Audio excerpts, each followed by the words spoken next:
Pessoal, bom dia a todos. Só mais uma coisinha, esse seminário, todo o seminário vai estar passando ao vivo na internet e também depois será disponibilizado, eventualmente, se alguém quiser ter acesso à informação, ter acesso a aquilo que vai ser exposto, eventualmente rever, escutar o que vai ser colocado aqui. Agradecemos a presença de todos. Como é comum, vamos fazer uma prece de abertura dos nossos trabalhos. Deus, Pai de bondade infinita, de amor e de sabedoria, pedimos nesse momento a presença dos bons espíritos e que possamos, ao longo do tempo em que vamos permanecer aqui juntos, conectados de uma forma ou de outra, abertos, com a mente aberta, com o coração aberto, e que possamos, acima de tudo, aprender e ter possibilidade de refletir essas nossas ações em algo efetivo. Pedimos que nos proteja, derrame suas bênçãos sobre nós e que assim seja.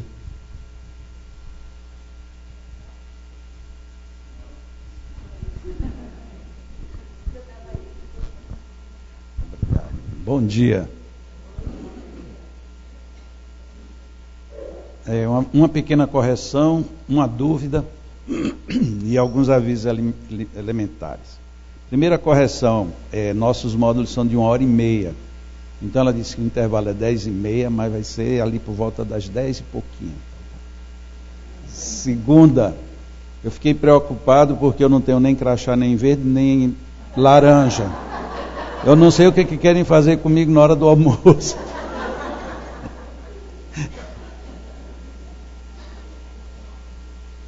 Terceiro, cumprimentar a todos. Espero que vocês estejam dispostos para a gente passar hoje e amanhã aqui conversando. Alguns quererão talvez em algum momento já tirar uma dúvida na hora. Eu sugiro que a gente anote, porque como o tema é muito vasto, muitas vezes as pessoas perguntam, eu digo, isso aí a gente vai falar ainda. Não, isso a gente vai falar depois. E fica um negócio improdutivo. Então a gente anota, pega um papel, um caderno, não sei se o pessoal da coordenação distribuiu, anota aí, numa hora aí a gente vai ter um momento para a gente debater, discutir. Lógico que nunca dá tempo de ler todas, mas pelo menos a gente vai vendo, e muitas perguntas ao longo do caminho vamos percebendo que elas vão caindo.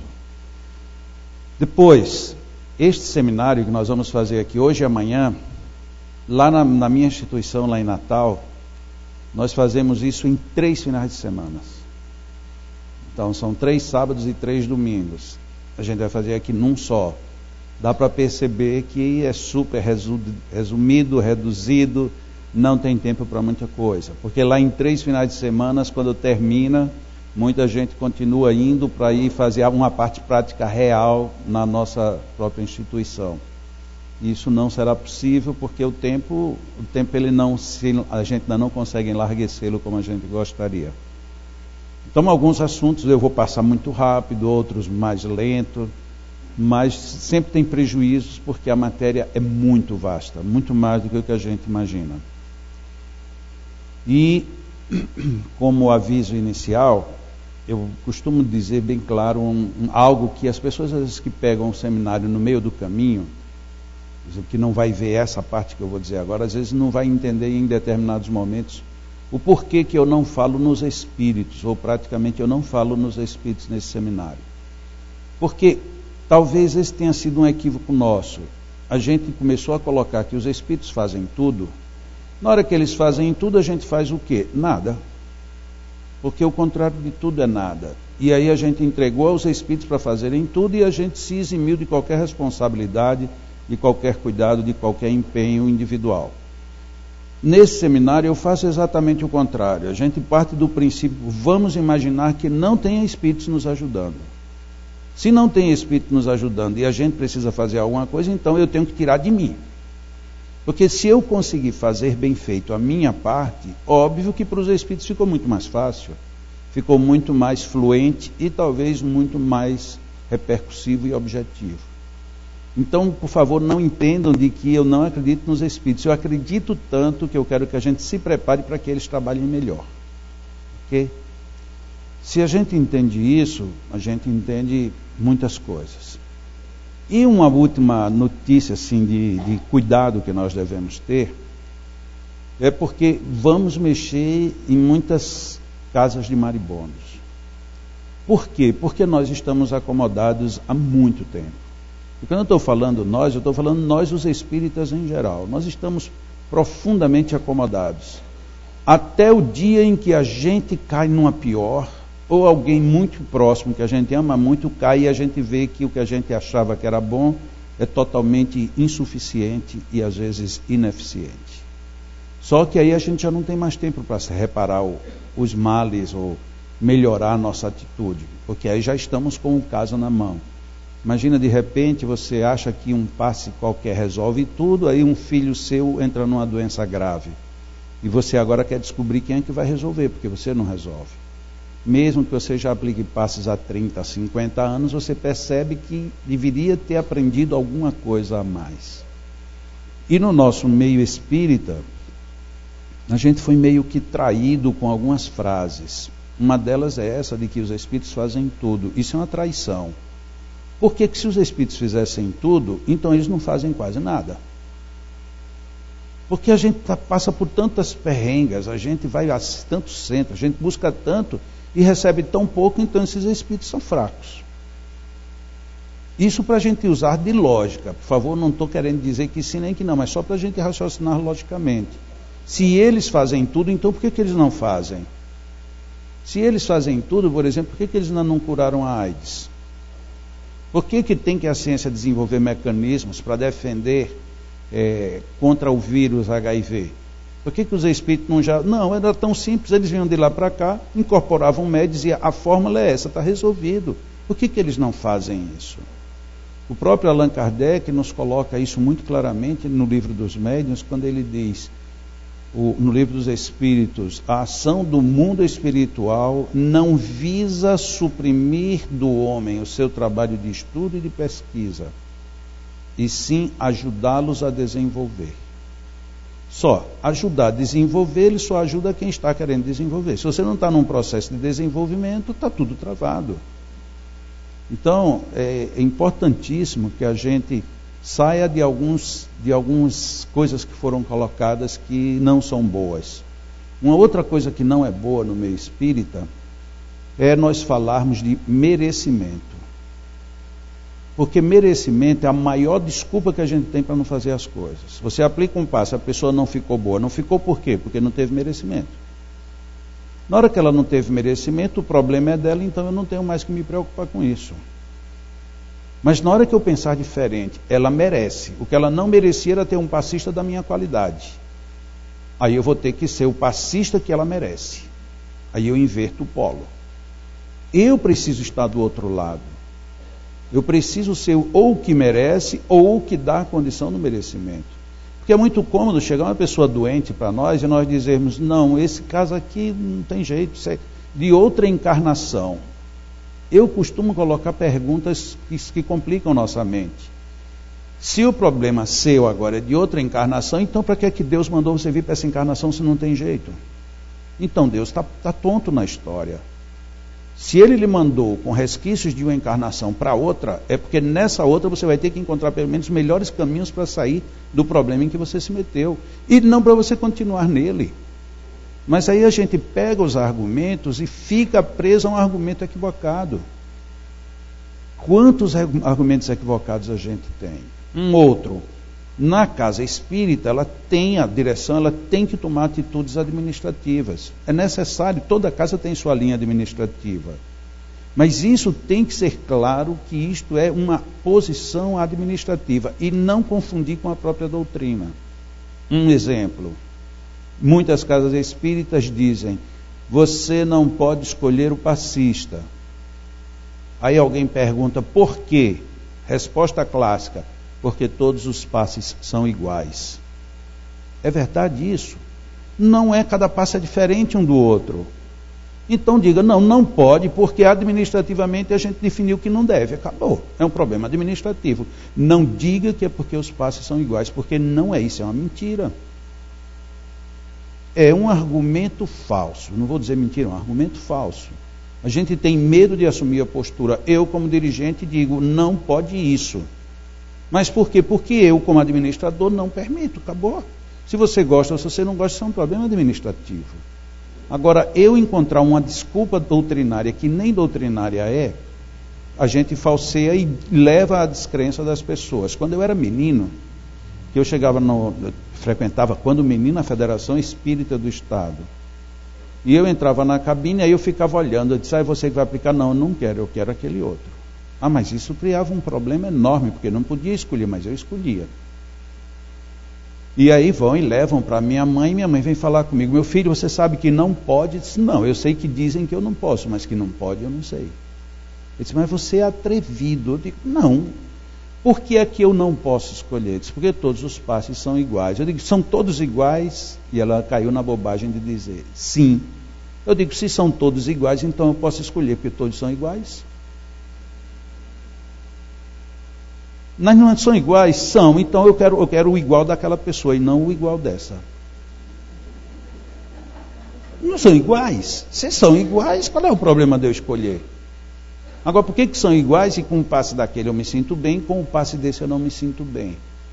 Você precisa ver que nessas alturas eu tanto levava tabefe, levava puxão de orelha, mandavam me calar, era um Deus nos acuda, mas pelo menos o argumento estava ali estabelecido.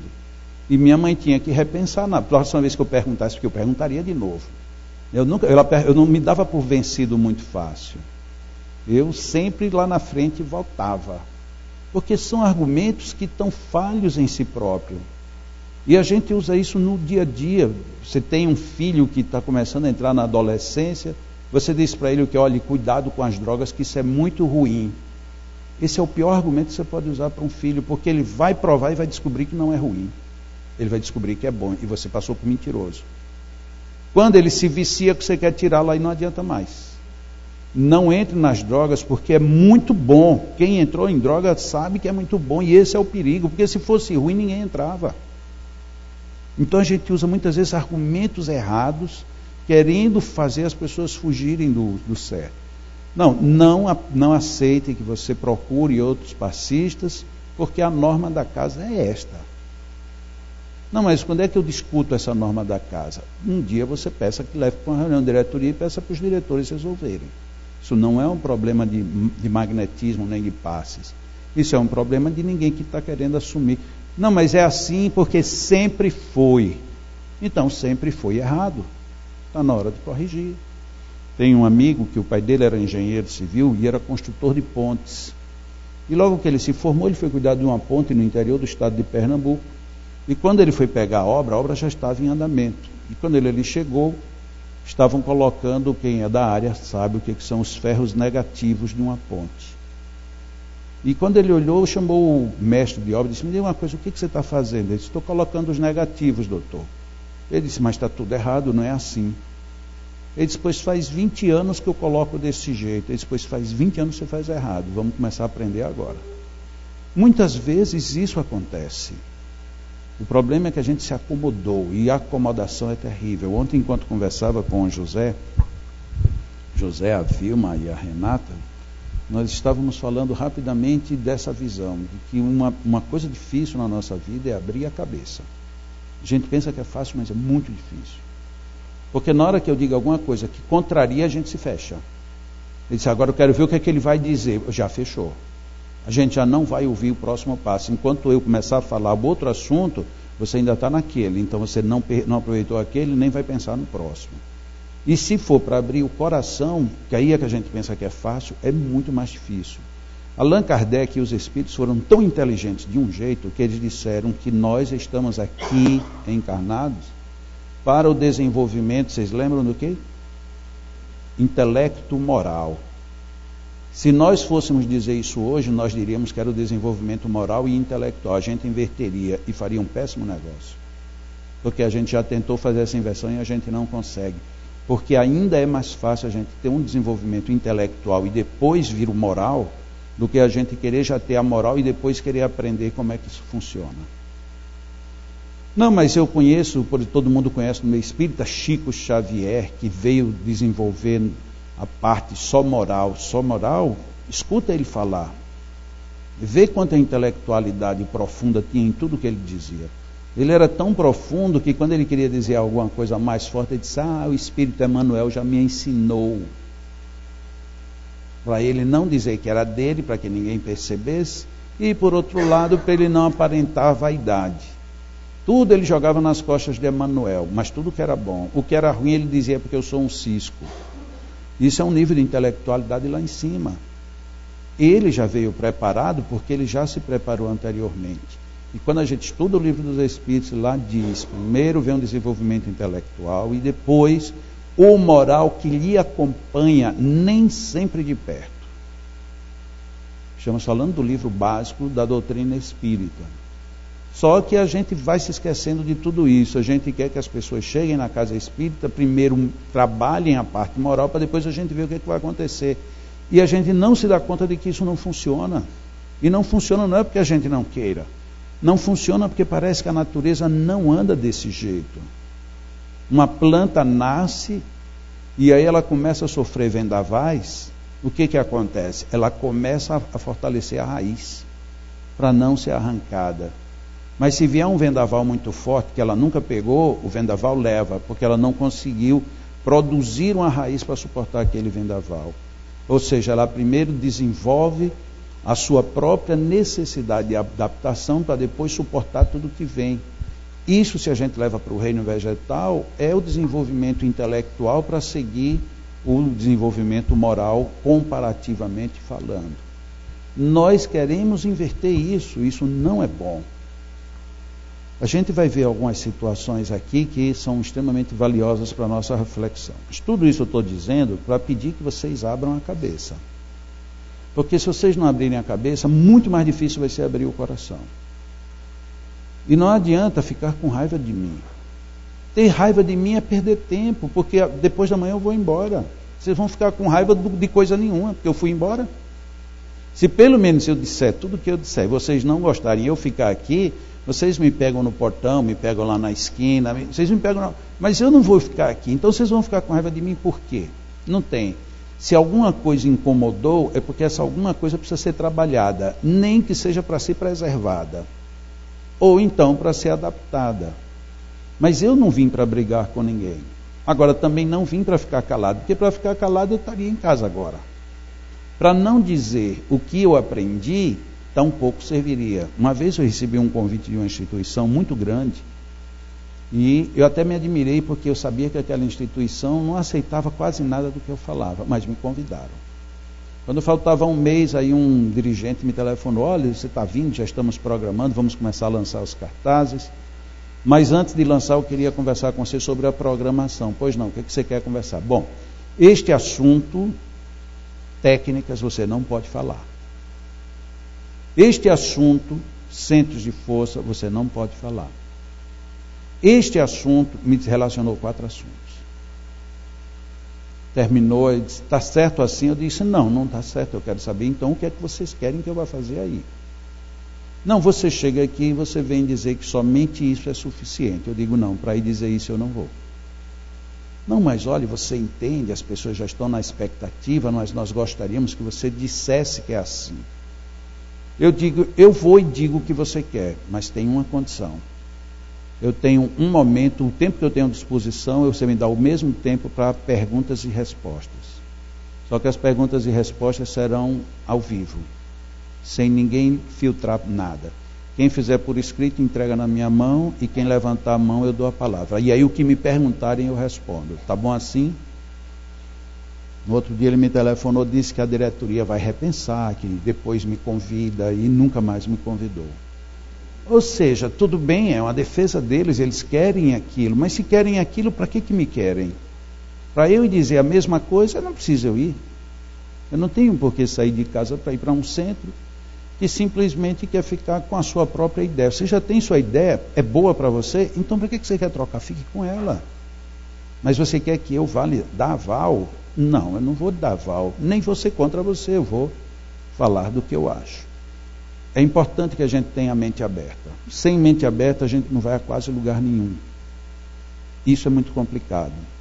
A demonstração prática disso está nessa primeira parte que nós vamos falar, que para depois quem quiser acompanhar, que tem muito mais citações, estão todas nesse livro, Reavaliando Verdades Distorcidas. Esse livro eu escrevi porque a gente vive no mínimo irônica. Eu faço seminários, cursos, falo e digo que Allan Kardec falou, porque Allan Kardec disse, porque os Espíritos falaram. Mas as pessoas, eu pensava que acreditavam, mas não acreditavam. Costumavam dizer, ele está colocando palavras na boca de Kardec. Até que um dia eu resolvi escrever as palavras que eu dizia que ele dizia, mostrando a fonte e fazendo meus comentários. Foi quando surgiu esse livro. Eu pensei, inclusive, que era um livro redundante, porque ele está em cima apenas de textos de Allan Kardec. Mas com o tempo eu vejo que não, é um livro que é extremamente incomodativo.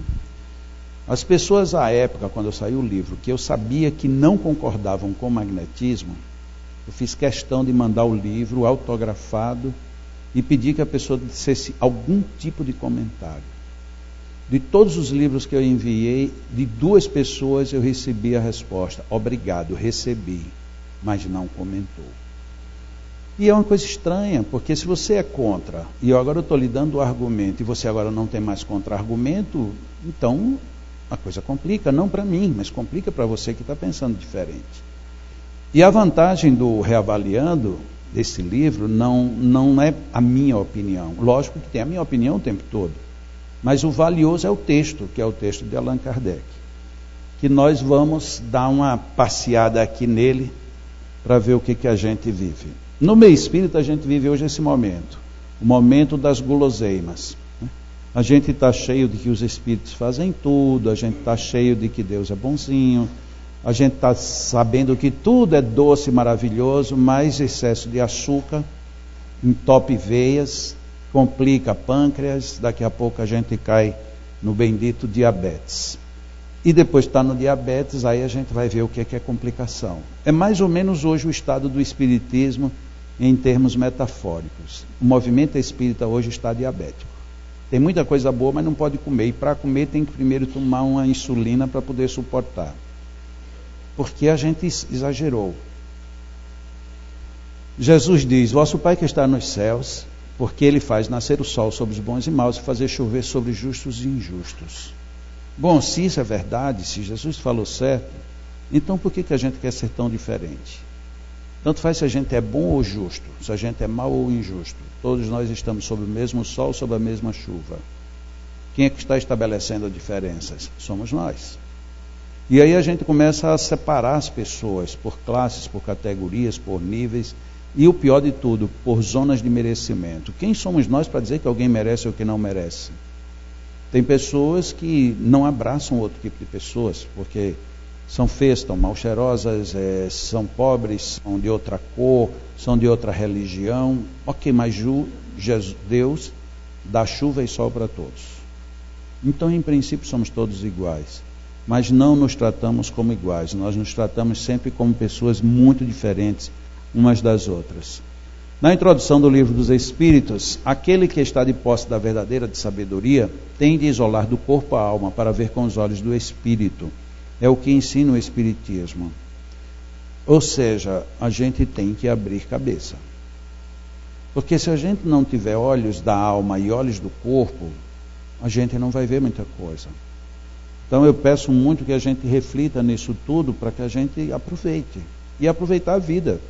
Não, mas eu não sou nem espírita, nem acredito em nada. Mas você vai ter que olhar com os olhos do Espírito para você entender alguma coisa. Senão, você depois, lá na frente, você vai perceber quanto tempo você perdeu. Então ninguém precisa ser religioso nem espiritualista em essência, mas precisa ter aquilo que nós chamamos de religiosidade. Precisamos viver com melhor qualidade. No Livro dos Médiuns, no capítulo 17, Allan Kardec faz uma proposta que se aplica a praticamente tudo. É indispensável o estudo prévio da teoria para todo aquele que queira evitar os percalços da prática. Mas a gente sabe disso, a gente entende isso. Por que a gente não faz isso? Muita gente é passista por quê? Porque não tem evidência, não tem audiência, não incorpora nada, nem se arrepiar não se arrepia, então vai ser passista. Pronto. Já que você não é coisa nenhuma, você vai ser passista na casa espírita. E é um passista frustrado. Porque ele não tem nenhum motivo para ser, ele só está porque... Ou então ele é porque um dia alguém disse, olha, quando você vinha andando, saía de você umas luzes pelas suas mãos. Você ia derramando estrelas, aí a pessoa acredita e acha que vai curar o mundo. Ok, mas e a partir daí, o que você vai fazer? Você tem estrelas caindo das suas mãos, mas você vai fazer o que com isso? Onde é que você vai jogar essas estrelas? Se jogar no lixo não adiantou de nada.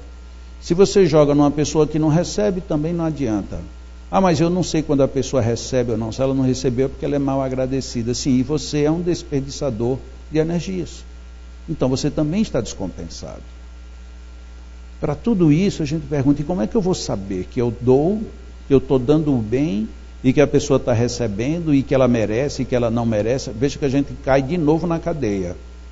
A gente pensa que vai, daqui a pouco está, mas se, quando a gente diz, mas se, voltou para a prisão. É preciso estudar previamente uma teoria. Vamos falar aqui de magnetismo, hoje e amanhã. Então a teoria que se aplica no caso é a teoria do magnetismo. Só que somos espíritas. Se somos espíritas, então temos que ter uma teoria casada com o espiritismo. Nada contra qualquer outra teoria, mas se você quer objetivamente estudar uma ciência, você tem que estudar os aspectos da ciência. É o que nós nos propomos fazer. Um outro engodo que nós caímos, está aqui retratado. A gente ouviu muito e aprendeu e repete até hoje de que a obra espírita, a codificação espírita é um pentateuco. Eu mesmo, quando jovem, eu adorava essa palavra. Essa palavra é muito bonita. Olha que coisa linda. Se eu pudesse e eu não tivesse mudado de conceito, eu tinha colocado o nome de um dos meus filhos de Pentateuco. Olha que coisa linda. Pentateuco, venha cá, meu filho. Olha que coisa maravilhosa. Não é um nome bonito? O pessoal vai perguntar, mas de onde é que veio esse nome? Eu sei lá, a loucura de meu pai. Mas era um nome interessante. Né? Tem um filho chamado Pentateuco. Venha cá, Pentateuco. Lógico que os colegas iam fazer bullying com ele o resto da vida. Mas que a palavra é bonita, é bonita. Então acho que no meio espírita a gente ficou muito no Pentateuco, porque já tinha Moisés que tinha um Pentateuco. E agora estava precisando de um novo Pentateuco, o Pentateuco de Allan Kardec. Quando a gente aceitou isso, a gente abriu mão de uma obra que é indispensável para qualquer um, que se chama Revista Espírita. E também tinha outra que a gente não podia ter dispensado, Viagem Espírita. Tem uma outra que a gente não poderia ter dispensado, Principiante Espírita. Tem uma outra que não era para ter dispensado, o que é o Espiritismo. Tem uma outra que não poderia ficar de fora, Obras Póstumas. Mas peraí, e esses livros são de quem? São desse senhor Allan Kardec. Mas a gente ficou só com o Pentateuco. E aí perdemos a noção de tudo. Quando a gente escolheu ficar só com 5 livros, além de todos esses, a gente perde a Revista Espírita. Mas Revista Espírita são 12 volumes, é muita coisa, quem é que vai ter tempo de ler?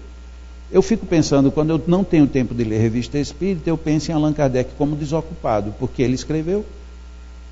Quer dizer, eu não tenho tempo de ler, ele teve de escrever, então ele era desocupado, esse homem não tinha o que fazer. E nesse período, ele ainda escreveu o Livro dos Médiuns, Evangelho, Céu e Inferno, a Gênese e todos os outros. Nossa, então esse cara, ele fazia o que da vida dele para escrever tanto? Eu só faço lembrar, porque às vezes a gente perde a noção do tempo, na época dele, não tinha Ctrl+C, Ctrl+V. Não tinha.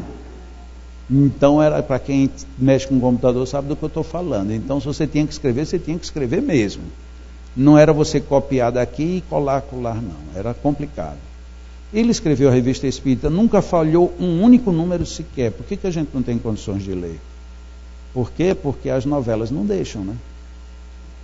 Novela não deixa, o iPod não deixa, o iPhone não deixa, o iPin não deixa, e aí vai, né? Tudo nos complica a vida. A gente tem 1000 desculpas hoje para não ler, quando a gente deveria buscar o conhecimento. Como é que a gente pode dizer que conhece Allan Kardec se não conhece a Revista Espírita? Eu não consigo entender. Alguém saber de Allan Kardec sem conhecer a Revista Espírita. Mas a gente desprezou essa obra. esse desprezo fez com que a gente começasse a se afastar do conhecimento prévio da teoria. Perdemos a teoria. Por quê? Não, mas nas obras básicas, as 5, o Pentateuco, tem tudo. Não tem. Um exemplo. Livro dos Médiuns, subjugação. Subjugação, outrora chamada de possessão, mas possessão não existe. Está lá anotado pelo senhor Allan Kardec. No Evangelho segundo o Espiritismo, o mesmo senhor Allan Kardec diz: a subjugação e a possessão. Oi, não existia e agora existe? Onde é que está o erro? Onde é que está o acerto? Existia ou não existia? Quer dizer que não existia e de repente voltou a existir. E Allan Kardec não colocou nenhum comentário, simplesmente deixou de existir e passou a existir. Então ele errou. Mas se ele errou o quê? Antes ou depois? A gente não sabe. Por que a gente não sabe? Porque a gente não leu Revista Espírita. Porque lá em Revista Espírita ele faz a consideração. Inicialmente eu achava que a possessão não existia. Por quê? Porque possessão era uma associação direta, o termo possessão, uma associação direta a espíritos que foram criados para o mal. Ele não acreditando em espíritos criados para o mal, então não havia o elemento da possessão, portanto não havia possessão. Mas quando ele continua investigando, ele descobre que tem espíritos não criados necessariamente para o mal, mas tem espíritos que, entre aspas, se apoderam do corpo de uma outra pessoa. Na hora que esse espírito se apodera, isso é o termo que se emprega para possessão. E para não ficar dúvidas, e eu não tenho agora exatamente o local, mas vocês podem procurar, inclusive até um bom exercício, Allan Kardec chega a afirmar que existe possessão por um bom espírito.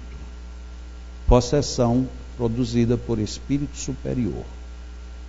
Então ele não só resgatou o termo possessão, como deu agora toda a amplitude que o termo ele merecia.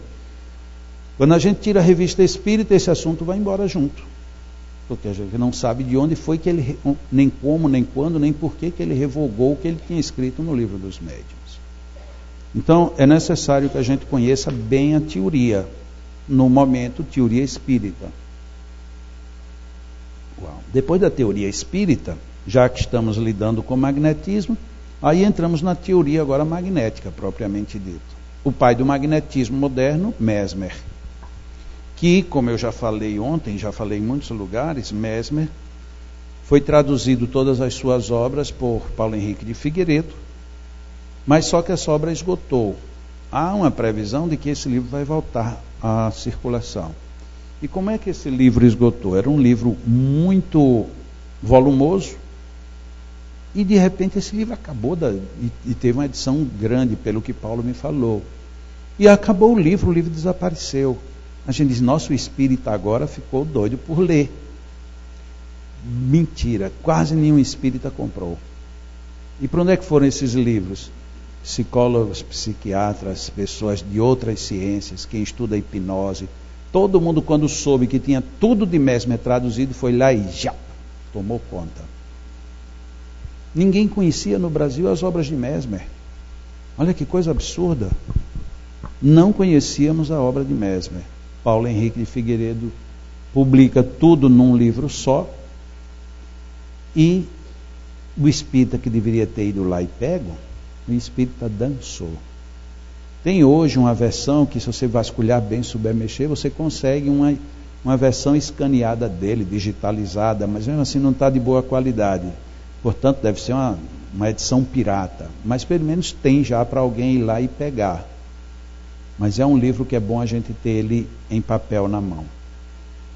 A outra grande figura, o Barão de Poté, essa figura, Allan Kardec diz que o mundo ainda prestará relevantes homenagens a ele, pelos benefícios que ele promoveu trazendo o magnetismo.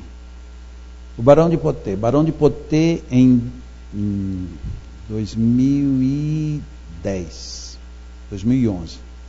Ele teve seu primeiro livro traduzido para o português, que foi lançado por ocasião do 4º Encontro Mundial de Magnetizadores, que aconteceu em Pelotas. Aí ele teve lançado o livro Manual do Estudante Magnetizador. E era uma obra relativamente pequena.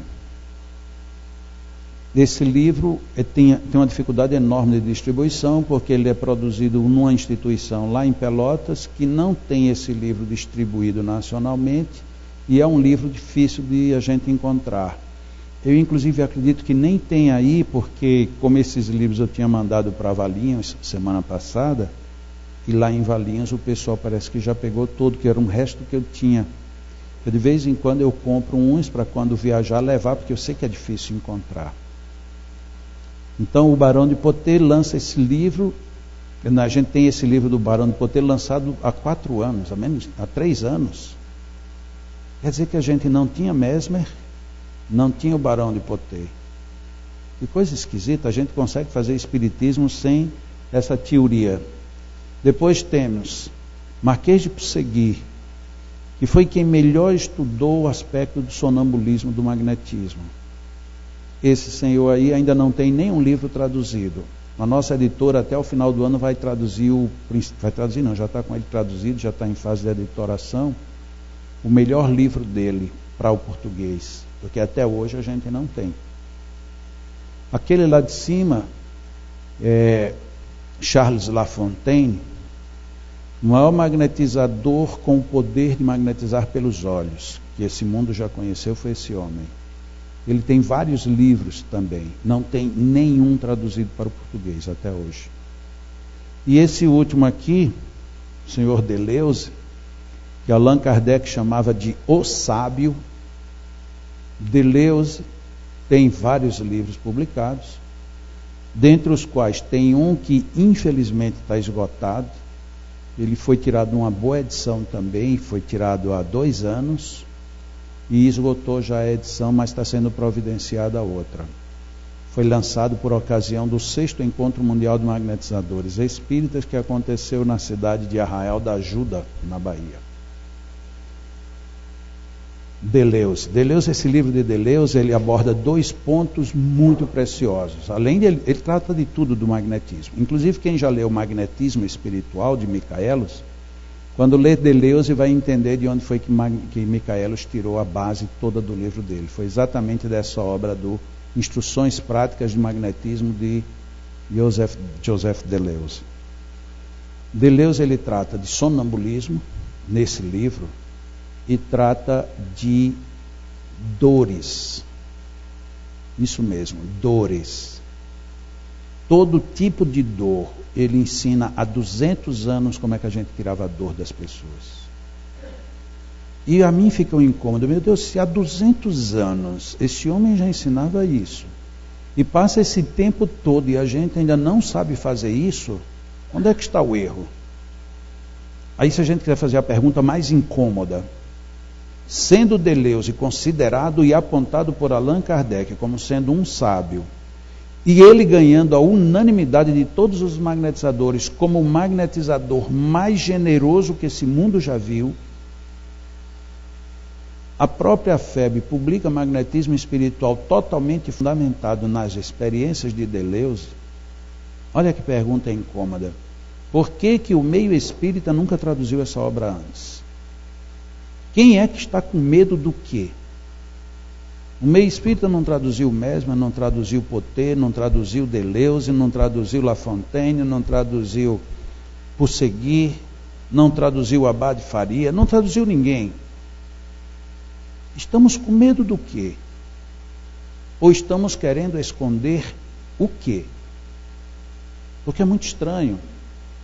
Em conversas, já tive essa conversa aqui com os amigos, mas eu converso isso abertamente. Eu entendo quando as indústrias, a própria academia, não quer que esse assunto vá para frente. Eu entendo, porque eles têm outros interesses. Mas a doutrina espírita não querer, para mim, isso é uma coisa muito difícil de eu conceber. É muito difícil. A gente dizer que segue Allan Kardec, mas a gente vai ver já já como a gente está distante dele. Então essas obras aqui, esse Deleuze já tem um livro dele publicado, que foi lançado ano passado por ocasião do 6º Encontro Mundial de Magnetizadores. E este ano, em maio, que teve o 7º encontro, que foi aqui em Curitiba, foi lançado um outro livro de Potê, que esse sim é um livro muito importante. Esse está ali, é um livro bem espesso, chamado Tratado de Magnetismo Animal em 12 lições. Vejam bem a importância desse livro. Allan Kardec aprendeu magnetismo entre os seus professores, o maior mestre que ele teve foi o Barão do Potê. Allan Kardec discutiu com Potê quando ele conheceu o Espiritismo, porque de Potê não aceitou a teoria espírita. Mas ele mostrou para de Potê que havia esse outro elemento que ele não estava considerando, que era a presença do Espírito. No final da vida, Barão de Potê se torna um defensor do magnetismo com o Espírito. Neste livro, nas últimas lições, eu acho que na 11ª ou 12ª, Barão de Potê começa a narrar casos de cura com interferência espiritual, com presença de espíritos, e ele não usa de subterfúgio para tratar do assunto. Então a gente pode até acompanhar a mudança de uma pessoa como o Barão de Potê. Esse livro, no início, as 3 primeiras edições eram 7 lições práticas. A partir da 4ª, ele mudou, ampliou o livro e passou para 12 lições. Esse livro foi lançado em maio deste ano, que é um livro importantíssimo para quem quer estudar magnetismo. A gente também não tinha acesso. Ou seja, nós abandonamos uma grande parte da doutrina espírita quando ficamos só com 5 livros e perdemos basicamente toda a base clássica do magnetismo que estava sempre à disposição da humanidade e os brasileiros nunca quiseram saber, porque nunca tinha sido traduzido. A gente tem, se a gente considera do livro da tradução de Paulo de Figueiredo para cá, a gente tem no máximo 7 anos que nós brasileiros começamos a ter contato com essas obras. É um absurdo. Então nós forjamos a nossa estrutura de passes e de magnetismo em cima do quê? Se não tínhamos tudo que Allan Kardec nos ofereceu, e se não tínhamos o que os magnetizadores ofereceram, então nós montamos uma ciência sem base de ciência. Isso é péssimo. Isso é uma péssima opção a que nós tivemos como espíritas. Aqui está a capa do primeiro livro do Barão de Potê, que é o Manual do Estudante Magnetizador. E a outra capa não está aí, até porque ele não está, o do Deleuze. E a outra do Potê é o de capa vermelha, bem espesso, que tem ali, é fácil identificar. Agora nós vamos fazer uma rápida viagem aqui na obra de Allan Kardec. E eu espero que todo mundo esteja com a cabeça bem aberta para a gente entender Allan Kardec. Eu não quero que ninguém me entenda, vamos entender o cara. Questão 33 do Livro dos Espíritos. A mesma matéria elementar é suscetível de experimentar todas as modificações e de adquirir todas as propriedades? Ou seja, Allan Kardec estava lá no começo da doutrina espírita, querendo entender como é que as matérias se combinam, como é que o que surge, de onde vem, o que vem, para onde vai. E os espíritos deram essa resposta. Sim, e é isso que se deve entender quando dizemos que tudo está em tudo. Essa resposta é tão óbvia que a gente, tomando o Livro dos Espíritos, lê isso e vai em frente. A gente nem para pensar. A gente acha que percebeu. Allan Kardec, como era mais minucioso, ele deve ter pensado assim: talvez não entendam o que quer dizer tudo está em tudo. Até porque tudo está em tudo, isso se chama de holismo. Tudo está dentro de tudo. E a gente tem evidências disso. Tem muita gente que trabalha a medicina apenas considerando a íris do olho. Pela íris você sabe o que a pessoa tem. Tem outras pessoas que tratam os outros apenas pelo pé. Outras tratam pela orelha. Então hoje tem muitas ciências em que você trata, ou pelo menos detecta as necessidades das pessoas num único elemento. A análise do fio do cabelo lhe deixa bem claro onde você tem excessos de vitaminas, falência de vitaminas, que glândulas estão ou não deixando de funcionar. Tudo por uma análise de uma parte. Porque o tudo está em tudo.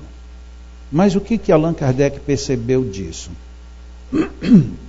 Este princípio, tudo está em tudo, explica o fenômeno conhecido de todos os magnetizadores. todos os magnetizadores. Eu quero fazer aqui uma ressalva. Allan Kardec era um professor, ele era um pedagogo, com total zelo com a palavra. Ele era extremamente rigoroso com a palavra. Quem já leu Allan Kardec com zelo percebe que ele não adjetivou desnecessariamente, ele não alongou nenhuma frase só para deixá-la mais curta ou mais bonita. Tudo o que ele disse foi e guardou muita precisão. Quando a gente lê Allan Kardec, a gente é bom ter isso em mente, porque se ele usou alguma coisa, algum advérbio, algum adjetivo a mais, tem alguma coisa ali. Quando ele diz assim, todo magnetizador conhece, é porque ele sabia que todo magnetizador, desde o princípio, usaram a água. Todos. Então todo mundo sabia que a água, quando você usa à vontade, essa água, ela adquire um novo potencial. Ela muda a sua consistência. Então, ele é um fenômeno conhecido porque pela ação da vontade é uma substância qualquer, e aí ele coloca a água, por exemplo, ela adquire propriedades diversas, um gosto determinado e até as qualidades ativas de outras substâncias. Às vezes a gente bebe uma água magnetizada e a água tem gosto de terra molhada. Outra hora ela tem gosto de antibiótico, outra hora ela não tem gosto de nada, mas tem odor, mas tem cor, ela fica grossa, fica pastosa.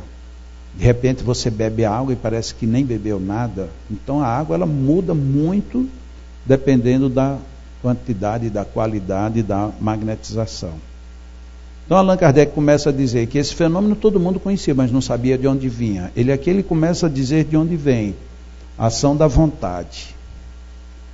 E ele continua, como não há mais do que um elemento primitivo, e que todas as propriedades dos diferentes corpos são modificações desse elemento primitivo, o que se segue é que a mais inofensiva substância tem o mesmo princípio que a mais deletéria.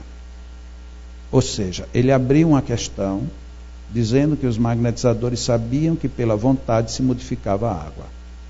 Depois ele entra num aspecto quase que teórico-químico, de que tudo estando de um mesmo princípio, então todo tem a mesma fonte, logo tudo faz parte de um mesmo universo físico. E ele conclui, essa transformação ou uma transformação análoga, parecida, se pode produzir por meio da ação magnética dirigida pela vontade. Então ele ratifica que a vontade minha dirigida, agora já não é mais uma vontade solta, ela pede uma direção, eu posso dirigir uma vontade à minha água e a água adquire uma nova propriedade. Então ali a gente já vê que Allan Kardec começou a delinear algumas situações. Faltou informação aí. Por exemplo, quem é o dono dessa vontade? A gente poderia perguntar, a vontade é de quem vai beber a água? A vontade é de quem está magnetizando a água? A vontade é de um espírito? É de Deus? De quem é a vontade? Ele não entrou no detalhe. Mas a pergunta fica em suspenso, que daqui a pouco a gente encontra ele respondendo esta questão. Questão 424. Para quem não tem lápis nem papel e não tem como anotar, mas que quer gravar, pense bem, a gente vai começar na questão 33. Então a pergunta 1 que está sendo analisada é a 33. Se a gente fosse na sequência, a pergunta 2 seria 44, né? A gente não tem essa mania? Então, 33, a seguinte 44. A seguinte é a segunda pergunta. Então a gente põe um 2 para não esquecer, aí fica 424. Perceberam? Isso é coisa de engenheiro, de matemático, que não tem o que fazer, aí fica fazendo essas coisas. Porque aí lá da frente a gente quer se lembrar, diz, mas peraí, qual era? Uma era 33 e a próxima? A próxima seria 44, que é a segunda. Ah, tá, mas é a segunda, põe bem no meio. Pronto. Aí a gente já não esquece. Que às vezes as pessoas dizem assim, mas Jacó, você tem uma memória? Tenho nada. Eu não tenho memória nenhuma, eu fico fazendo arranjo o tempo todo. Às vezes o arranjo é mais difícil do que a memória, mas... Não, Miriam? Às vezes dá trabalho, né? A gente ficar nessas programações. Eu falei Miriam e olhei para a irmã de Miriam. Aí ela olhou para o lado e disse, ela está pensando que eu sou ele. Ele está pensando que eu sou ela. Mas tá tudo na família. Tá tudo. Na questão 424, nós vamos aqui ter um confronto com uma opinião bem comum na nossa vivência espírita. Por meio de cuidados dispensados a tempo, podem reatar-se laços, prestes a se desfazerem, e restituir-se à vida um ser que definitivamente morreria se não fosse socorrido. Aqui a gente vê que Allan Kardec não tinha nenhum pudor para falar com os espíritos. Eu acredito que nessa hora, os espíritos já tinham dito, não, chegada a hora a gente morre. Mas aí Allan Kardec disse, essa resposta não é boa. Eu quero uma resposta fechada, objetiva. Olha como é que ele arma a pergunta. Por que eu estou insistindo nisso? Porque às vezes a gente precisa prestar atenção em como o contexto está estabelecido, para a gente entender até onde vai chegar. Por meio de cuidados dispensados a tempo, ou seja, então ainda dá tempo de tomar algum cuidado. Então eu vou tomar algum cuidado, vou usar algum meio. Podem reatar-se laços prestes a se desfazerem, ou seja, a pessoa morre, não morre, está ali, está quase indo embora. A gente pode reatar esses laços e, para não ficar dúvida do que ele queria, e restituir à vida um ser que, olha que advérbio violento, definitivamente morreria. Ou seja, ele não deixou margem para os espíritos fugirem da questão. Se ele não fosse socorrido, pode ser isso? Essa foi a pergunta que ele jogou para os espíritos. Eu acredito que esses espíritos devem ter dado uma risada, mas não deixaram o médium receber, porque isso é o tipo da pergunta de que a pessoa que está do outro lado diz, mas olha só onde é que ele foi, ô danadinho, né? E aí responderam para Allan Kardec isto aqui, sem dúvida, e todos os dias tendes a prova disso. Opa, que coisa, então quer dizer que todo dia tem a prova de pessoas que chegaram pertinho da morte e voltaram. Nos dias atuais, isso é fácil a gente ver, porque com as UTIs que a gente tem, a pessoa só morre mesmo se você desligar. Se você não desligar, ele fica eterno ali na máquina. A máquina, né, vai cuidando até não sei que horas. Então a gente vê, a pessoa chegou morta na UTI, mas se ligou no aparelho certo, ela vai viver muito tempo. Mas naquela época não tinha isso. Você chegava quase morto, já estava morto. Conta-se, inclusive, que naquela época um homem chegou no hospital quase morto. E o médico examinou e disse, ele morreu. Nisso o homem abre os olhos e diz, doutor, eu não morri. Aí a mulher manda, cala a boca que quem entende disso é o médico. Né?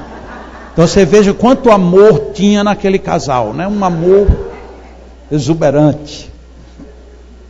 Isso você não entende. Como é que você vai entender que morreu ou que não morreu? O médico não disse, né? É porque o homem gosta de atrapalhar a vida das pessoas.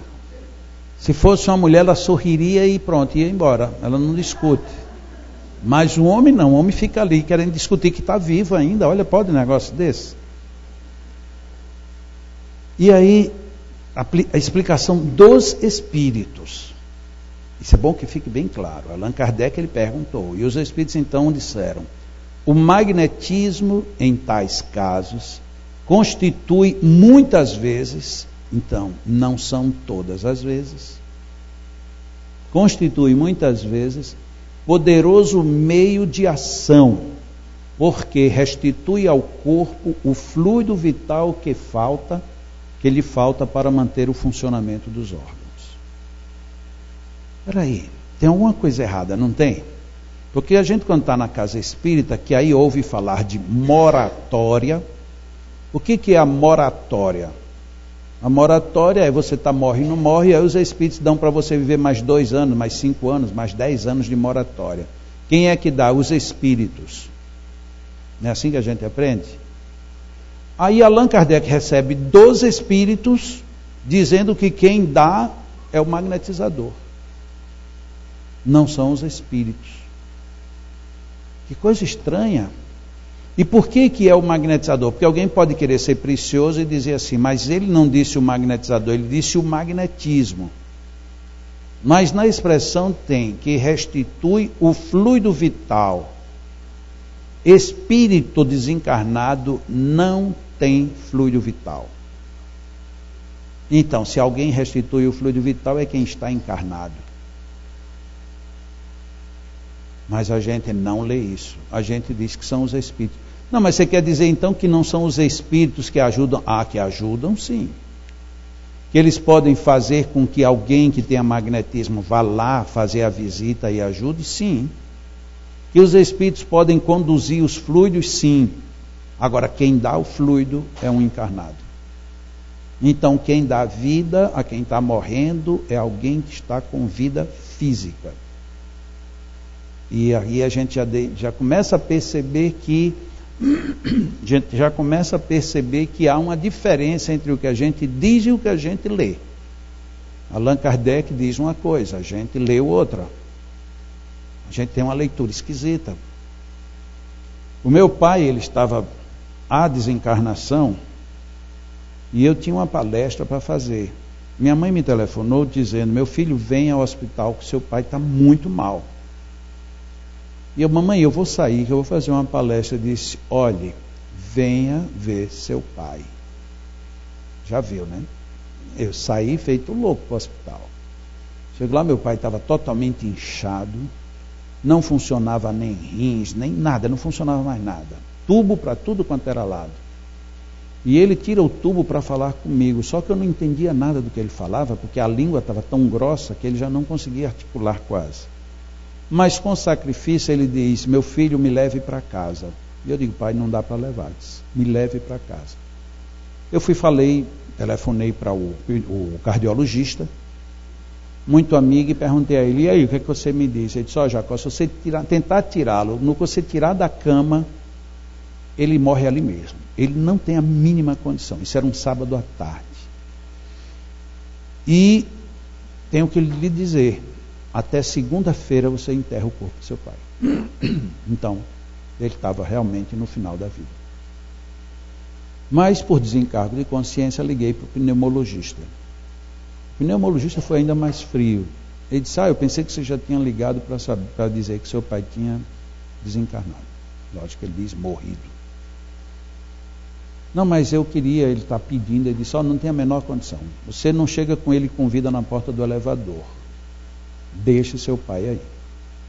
A gente já fez tudo o que era possível e tem agora que esperar a vontade de Deus. Porque essa vontade de Deus só entra na hora da desgraça. Vocês já viram isso? A vontade de Deus, a gente só se lembra dela na hora da desgraceira. A desgraceira mais triste do mundo é dizer: mas é da vontade de Deus.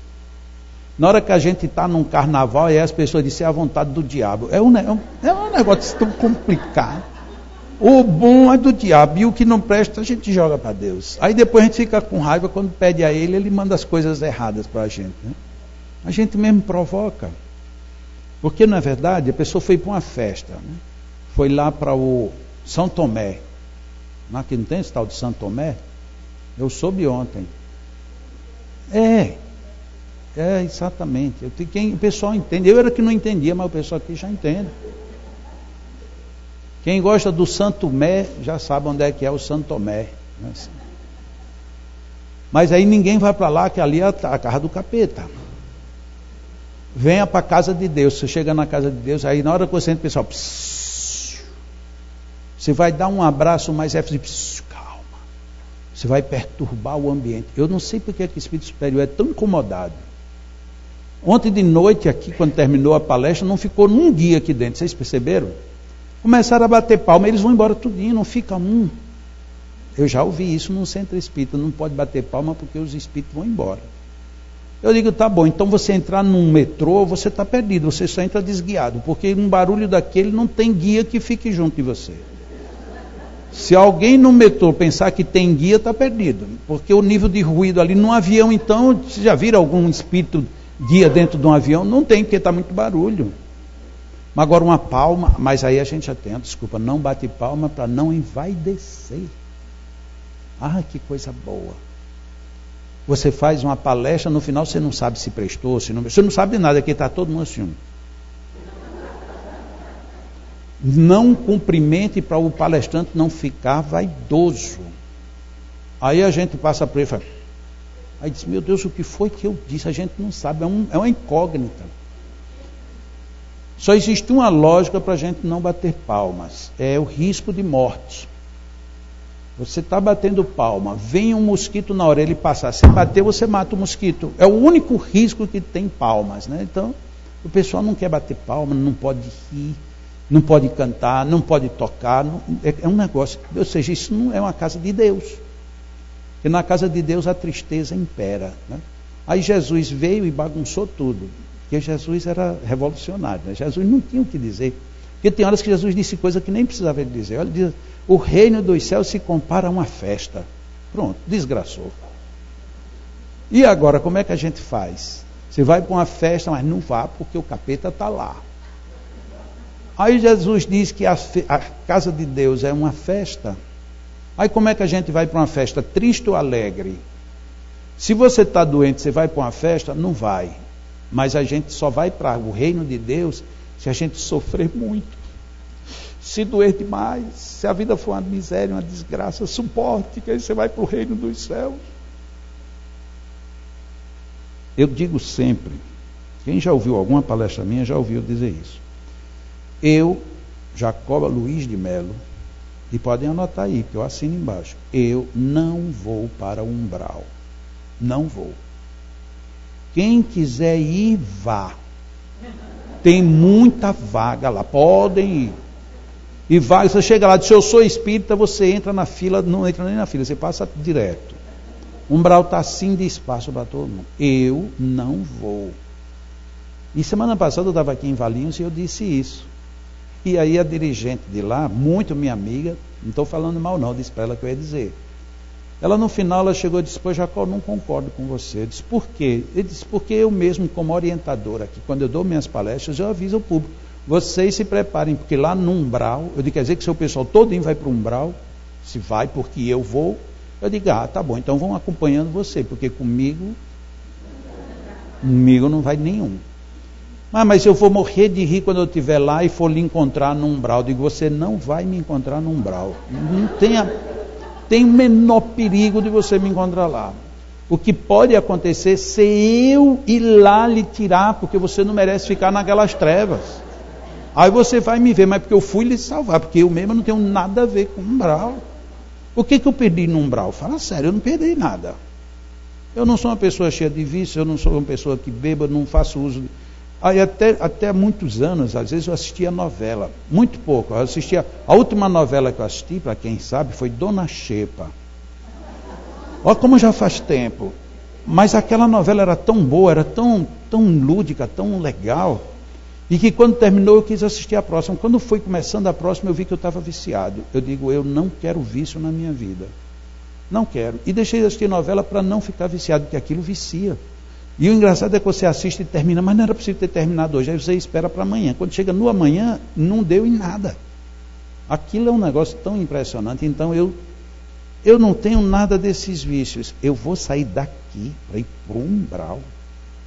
Porque eu mesmo quero ir, vou nada. Quem quiser ir pode ir. Não, mas André Luiz foi problema dele.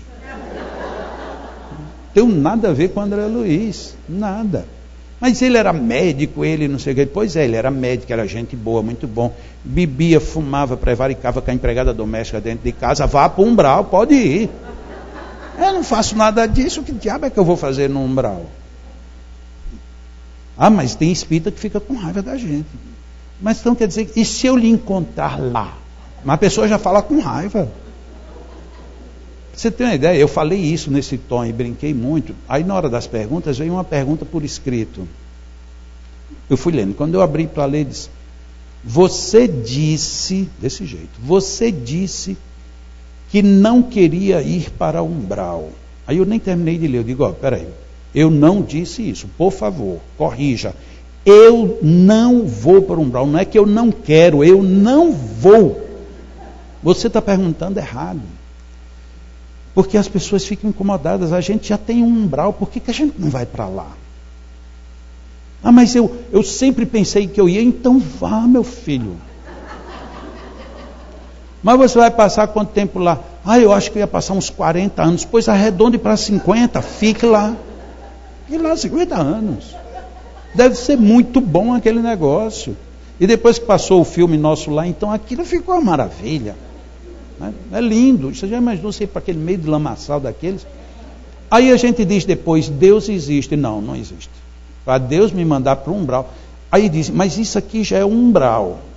Eu digo, tá bom, então isso aqui já é um umbral. Beleza, então eu quero ir de um umbral desse para melhor, para pior. Por que eu vou morrer? Para ir daqui para onde? Para um negócio pior do que o que a gente está? Não, porque aqui a gente tem fome, tem sede, tem saudade, a gente... Pois é, eu prefiro então. Porque ir para o umbral, qual é a lógica que eu tenho de umbral?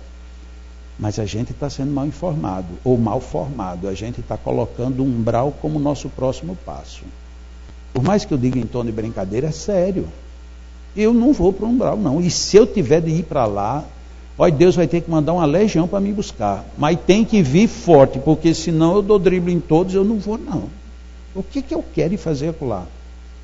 Mas também tem um outro detalhe que eu também não vou. Depois que eu desencarnar, vão dizer que eu estou aqui, estou ali, estou lá. Também não vou estar em canto nenhum. Onde eu disser Jacó está aqui é mentira. Não vou, não.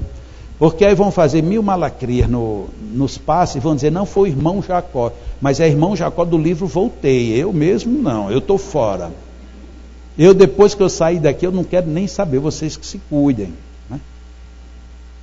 Mas, nossa, como ele é estranho, né? Pois é, sou tão estranho. Eu não vou para o mal, olha que coisa mais estranha. A gente não gosta, porque isso aparenta arrogância. Arrogância. Olha que coisa engraçada. Você vai receber um passe, se sente bem. Você estava com um tumor, não sabia nem ainda se era ou se não era uma coisa pior. A pessoa fez um trabalho magnético com você em algumas sessões e tal. Depois você vai fazer um exame. Quando vai fazer o exame, aí tira lá o exame e não tem nada mais. O tumor desapareceu. Aí a pessoa chega para você, olha, muito obrigado, você tirou o meu tumor. Aí a pessoa, não fui eu. Foram os espíritos. Vocês já perceberam que a gente fica tudo com o beiço assim, nessas horas? É para mostrar que é humilde. Ai, quem sou eu? Eu não faço nada. Aí a gente acha que isso é lindo. Mas agora você vai a um médico. O médico lhe passa uns remédios, uns exames. E você fica melhor. Ah, doutor, muito obrigado. Ah, de nada, que bom que você ficou bem. Ele fica super satisfeito com isso. E a gente acha que ele está bom. Porque se você for no médico e ele disser, ah, doutor, muito obrigado por o senhor ter me curado. Ah, eu mesmo não curei não, meu filho, eu não fiz nada. Disse, nossa, eu não volto nunca mais para esse cara. Porque ele tem que saber o que ele está fazendo. Um curador, vou colocar aqui um nome bem genérico, ele tem que saber o que ele está fazendo. Não é você ser arrogante, eu tenho o poder de curar. Não, mas você está querendo se meter numa cura para quê? Para não curar? Afinal, quando você quer curar ou não quer? Não, eu não sei, seja a vontade de Deus. Aí vem aquele... Eu aprendi aqui em Valinhos, que eu acho que é o mesmo nome que vocês chamam aqui, é boca murcha. Né? Em Valinhos chama boca murcha quem fala assim. Nas regiões assim, capital, cidades maiores, isso chama-se de lábios flácidos. É o nome mais sofisticado. Né? No Nordeste, se chama beiço mole. No meio espírita está assim de beiço mole. Você vai falar com ele e diz, minha irmã, eu estava aqui, e treme aqui, treme tudo. Às vezes tem gente que fala assim naturalmente, tem gente que só fala assim na hora da prece. Tudo bem, é uma questão de estilo. Eu estava num centro espírita e a senhora presidente não estava, e eu comecei a falar dessa brincadeirinha do boca murcha, o beiço mole. E na hora que eu falei, mas o pessoal riu tanto, que eu digo, tem alguma coisa errada. Aí eu corrigi outra vez para ver se... Mas aí foi que o pessoal desatou a rir, eu digo, tem alguma coisa errada, e eu não percebi o que era. E já estava no final do seminário, que era exatamente como aqui, um sábado e um domingo, já estava no último módulo do domingo, quando a presidente chegou, que ela tinha ido fazer uma atividade em uma outra cidade. E ela entrou, e ali o pessoal veio e disse, chegou a presidente e tal, e aí no final ela pediu a palavra.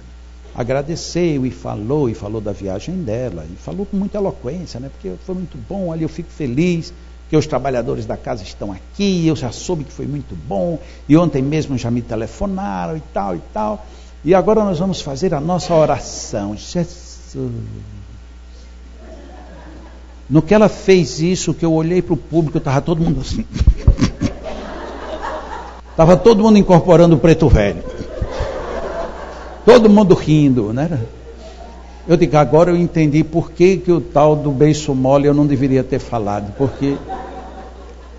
E eu só falei aqui porque quem fez a prece hoje e ontem foi ali do mesmo jeito. Porque se por acaso Miriam ontem dissesse, ó, vamos fazer aqui um Pai Nosso, e na hora, ao invés dela fazer Pai Nosso que está no céu como ela fez, ela tivesse feito, ai não... Aí eu já teria puxado o freio de mão, já não tocaria nesse assunto. Porque é tão engraçado como às vezes você fala com um espírita, ele se portando como espírita, como ele é beiço mole. Na hora que você fala com ele, em qualquer outro momento, é beiço duro até não querer mais, né? Mas deixa para lá. Diz que no umbral está cheio de beiço mole, cuidado, né? A pessoa chega lá, eu não sei para onde eu vou para onde Deus quiser. E a culpa quem leva é Deus, vocês já perceberam isso? É Deus quem leva a culpa. Me contaram uma história verdadeira que envolve personagens católicos. Um senhor, dono de uma fazenda, ele possuía um avião monomotor com 2 lugares, só tinha o piloto e um passageiro. Mas a fazenda que ele visitava, às vezes quando precisava levar um veterinário, alguma coisa, era muito pequeno. Então ele resolveu ir trocar a aeronave dele. Quando ele foi trocar, a pessoa disse, olha, essa sua aeronave aí não vale nada, não tem nenhum valor. Era melhor o senhor tentar vender fora, porque o senhor vai ter que pagar praticamente o valor inteiro de uma nova aeronave. Ele disse, tá bom, então já sei como é que eu vou fazer. Ele, muito católico, foi na igreja da cidadezinha dele e disse para o padre que oferecia a aeronave. E aí o padre disse, mas como é que eu vou ficar com um avião desse aqui se ninguém pilota? Ele disse, não, o senhor pega um padre aí da sua paróquia e a gente ensina. Ele tira o brevet e na hora que você precisar o padre leva.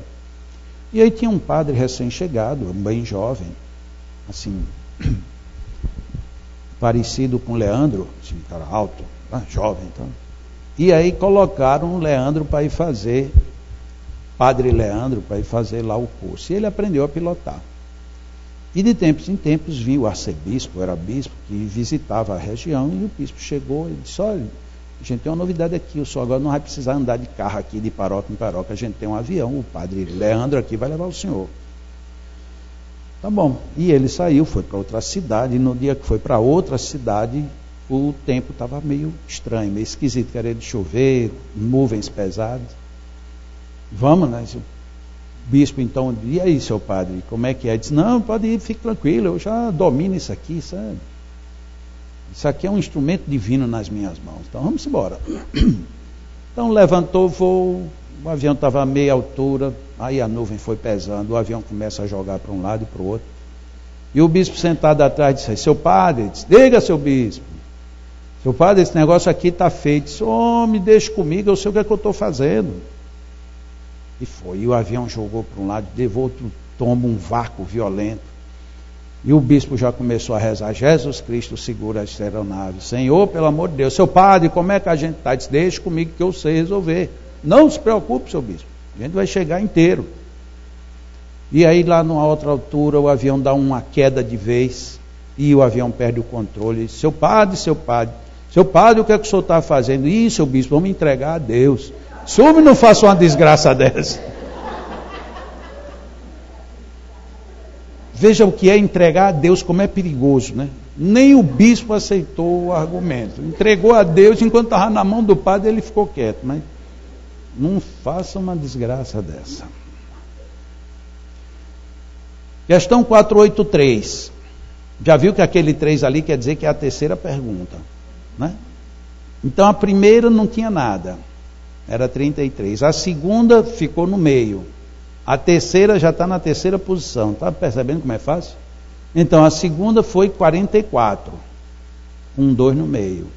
A terceira é 4, que a gente se lembra, vezes 2 da segunda, dá 8. Né? Então fica 48. Vamos ver a terceira, então fica 483. Não é fácil? Ah, coisa mais simples. Aí a gente já gravou. É muito fácil. Eu não sei porque que as pessoas não gostam de matemática. Não é tão simples. Não é muito melhor se lembrar de 4, aí tinha 2, dá 8, 4, 8, mas essa é a terceira, 3, 483, é fácil. Mas por incrível que pareça, esse tipo de associação é lógico, porque o nosso cérebro, ele só trabalha por associação. A nossa dificuldade de matemática é porque a gente não faz associação correta com os números, por isso é que a gente tem tanta dificuldade. Isso já é uma tese bem provada pela ciência. Um dos argumentos, olha que argumento fantástico. Eu vou dizer aqui 5 palavras e vocês fixam as 5 palavras: chocolate, bombom, sorvete, biscoito, pudim. Fixaram? Aí depois eu pergunto assim: eu falei doce? O cérebro para um momento, parece que o cérebro entra em colapso, pensa para poder dizer se sim ou não. Por quê? Porque nas 5 palavras que eu disse, todas elas contêm açúcar, todas elas são doces. E aí o cérebro se confunde. Porque em vez de eu ter perguntado se tem doce, eu tivesse perguntado, nas palavras que eu falei, tinha elefante, a gente não pensaria. O cérebro já manda a resposta direto. Porque elefante não se correlaciona com o que tinha dito. Mas doce relaciona. Então tudo que relaciona a gente lembra. O que não relaciona a gente tem dificuldade. Perdão, tudo que a gente relaciona, a gente faz primeiro a conexão relacional. E o que não é relacional, a gente descarta. Quando alguém nos diz coisas que não se relacionam, a gente tem dificuldade, principalmente o homem. Se você disser para um homem assim, olha, cuidado porque essa rua daqui não é mais a preferencial, é a outra. Sim, como eu estava falando, o menino lá na escola, aí você disse, que é isso? Você está me querendo me deixar louco? Porque ele está processando agora mapa, guia, o que é... Ele está processando isso. Aí você vem falar de criança em escola, isso ele não consegue relacionar. A mulher relaciona muito melhor, né? A mulher você relaciona tudo e ela consegue assistir novela, ligar o fogão, balançar o bebê, atender um celular e ainda diz para a vizinha, me empresta um pouco de arroz. Tudo de uma vez só. Homem não faz isso. Homem vem dirigindo. Se você falar alto, diz, que é isso? Não está vendo que eu estou dirigindo? Sim, mas o que tem a ver eu falar alto com você dirigindo? Não tem nada, é porque o homem ele quer processar uma coisa por vez. E aí ele condiciona o cérebro desse jeito. Tem um quadro na internet que um ator japonês, ele coloca a relação entre a cabeça do homem e a cabeça da mulher.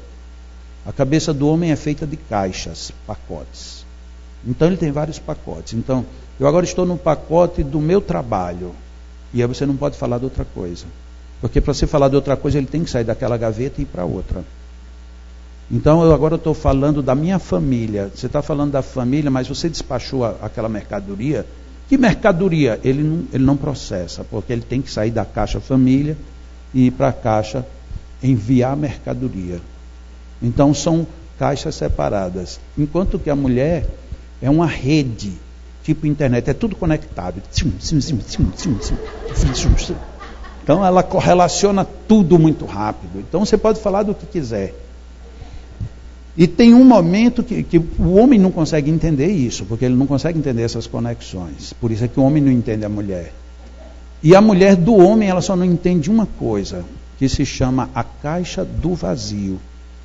Uma mulher não consegue entender como é que um homem fica num espaço que não tem nada, ele não pensa nada e não faz nada. E o pior é a caixa que o homem mais gosta é dessa caixa. É verdade. Tanto que o homem gosta de pescar. Por quê? Porque ele fica ali, ó.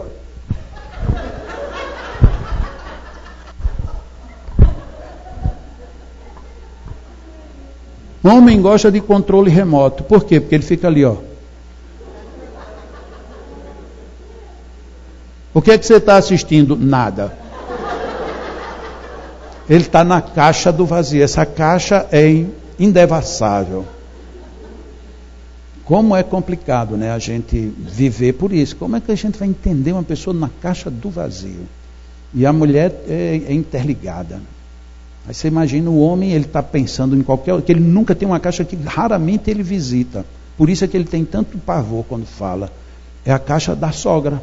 Quer dizer, é uma caixa muito pouco visitada e de repente alguém pergunta, como é que vai sua sogra? Ele diz, quem? Ele toma um susto porque a caixa está fechada. Faz tempo que ele fez.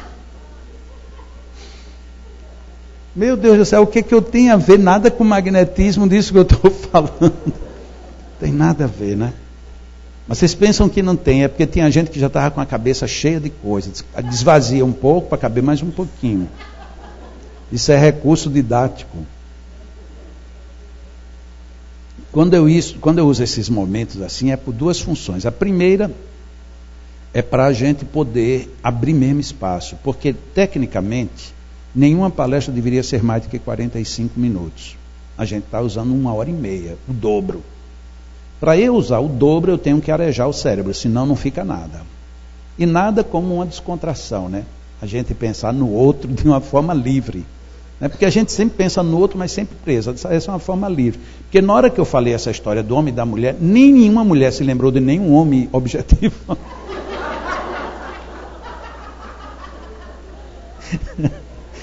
Nem nenhum homem se lembrou de nenhuma mulher. A não ser da sogra que eu falei agora no final.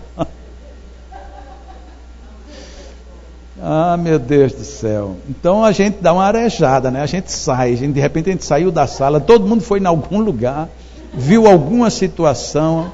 Teve duas pessoas aqui mais perto, não sei lá de longe que não dá para ouvir, mas duas pessoas aqui mais perto e disse, eu sei. E foi um eu sei assim, bem enfático, eu sei o que é que ele está falando, ou seja, deve ter entrado numa caixa vazia, né, por aí. Ou deve ter alguém que está lá passando as férias. Porque tem gente que vive na caixinha do vazio. A caixa do vazio, mulher não entende, mas homem entende. É uma caixinha boa, né? Porque é difícil a gente entender. Mas como é que alguém vai para um lugar que não vai fazer nada, coisa nenhuma? Mesmo aquelas pessoas superativas, tem um momento que ela está na caixa do vazio. E o outro momento é porque às vezes tem gente que está dormindo. Na hora que você conta uma piada, ela acorda. E aí entra no assunto outra vez. Questão 483. Essa é uma questão gravíssima. Qual a causa da insensibilidade física que se observa em alguns convulsionários, assim como em outros indivíduos quando submetidos a violências atrozes?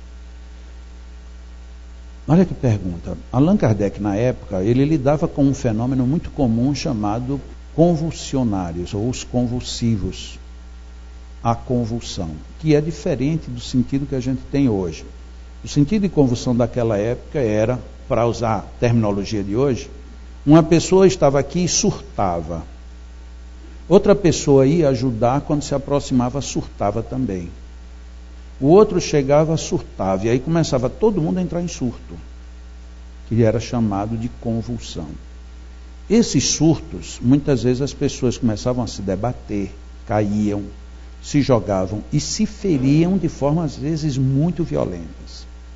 Conta-se que teve casos de pessoas ter fraturas expostas e não sentir absolutamente nada de dor. Era muito comum você bater com a cabeça em quinas, ferir, ter problemas de fraturas no crânio, coisas gravíssimas. E a pessoa não sentia nada. E não era uma nem duas. Normalmente, quando dava um fenômeno de convulsão, Allan Kardec trata demoradamente na Revista Espírita, chamados os convulsionários de Saint-Médard, que era um cemitério que tinha na França, em que tinha um determinado túmulo e quem se aproximava dele surtava. E muita gente zombava, eu quero ver o que acontece comigo. Chegava lá, entrava e surtava do mesmo jeito. Então era um fenômeno chamado de convulsivo. E Allan Kardec, observando que muita gente sofria muito, mas não sentia nenhuma dor, ele perguntou de onde vinha essa insensibilidade. E a resposta dos espíritos é essa aqui. Em alguns, portanto não em todos, é exclusivamente efeito do magnetismo, que atua sobre o sistema nervoso do mesmo modo que certas substâncias. Quando nós queremos estudar, e se a gente está estudando o espiritismo como ciência, a gente tem que ver nas linhas e nas entrelinhas. Isso aqui é uma grande teoria dos espíritos. Qual é a teoria que está expressa aí? De que o magnetismo atua no sistema nervoso. Atua como? Como certas substâncias. Então, tem substâncias que suprimem a dor, tem substâncias que eliminam infecções, inflamações e por aí afora. Então, os espíritos estavam dizendo que nós podemos, a exemplo dos convulsionários, atuar magneticamente da mesma forma que certas substâncias. O que foi que a gente fez dessa resposta? Nada. Nós desprezamos essa colocação. Hoje, qual é o grande dilema da medicina como um todo? Tem 2 dilemas. Um deles se chama doenças associadas ao sistema nervoso. Principalmente escleroses, Alzheimer, Parkinson. Ainda são incógnitas. Já existem, e olha que tem muita pesquisa, tem muitos interesses envolvendo essas enfermidades, mas elas ainda estão à espera de soluções melhores. O outro grande grupo são as enfermidades associadas ao sistema imunológico. Quando a gente tem uma enfermidade que não se consegue solução nenhuma, logo a gente qualifica de autoimune. Por que autoimune? Porque elas têm um mecanismo imunológico que, ao seu bel prazer, faz e desfaz na hora que quer. E a gente não consegue alcançá-lo. Quando se faz uma associação com a psicologia, a gente entende que várias têm associações de cunho emocional. E, se quisermos usar a nossa linguagem, de cunho espiritual. Mas não há consenso, nem há regras para se lidar com as chamadas enfermidades autoimunes ou as síndromes aí associadas. Se a gente tomasse por princípio de que nós poderíamos atuar no sistema nervoso, era muito provável que o magnetismo tivesse servido para dar um norte para a ciência. Porque se eu consigo atuar no sistema nervoso, eu consigo afetar determinadas enfermidades associadas ao sistema nervoso.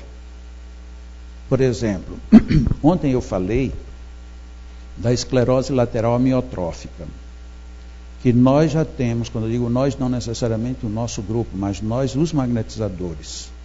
Os magnetizadores atuais já têm mais vantagens do que todo o avanço da medicina nessa área. Por quê? Porque já tivemos pacientes que já não falavam, já não moviam braços nem pernas, e simplesmente voltaram a falar com dificuldade, mas voltaram.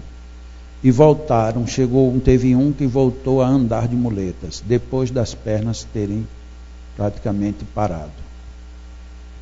Isso, para quem está na situação, sabe que é algo extremamente valioso. Para quem anda, talvez sequer não tenha nem como avaliar o que é você voltar a andar e ainda voltar a andar de muleta. O magnetismo está avançando bem, lógico que não na velocidade que a gente gostaria, porque somos poucos os que já estão investigando. Mas nos últimos 3 encontros mundiais de magnetizadores, já vimos debatendo as questões associadas às enfermidades neurodegenerativas. Apesar da gente estar ainda com um magnetismo muito incipiente, já existem núcleos se dedicando a aprofundar experiências em áreas extremamente delicadas como essas. Baseados em quê? Baseados em que o magnetismo pode atuar no sistema nervoso. Se você acredita, você investiga. Só que não é uma investigação que você vai fazer 2 passos e no terceiro já está com uma regra definitiva. São enfermidades extremamente complexas, que pedem habilidades dos próprios magnetizadores, pedem pesquisa, pedem tempo, pedem ousadia. Às vezes você está vindo com a terapia que está funcionando mais ou menos, mas você percebe que ao longo do tempo vai ser muito lento.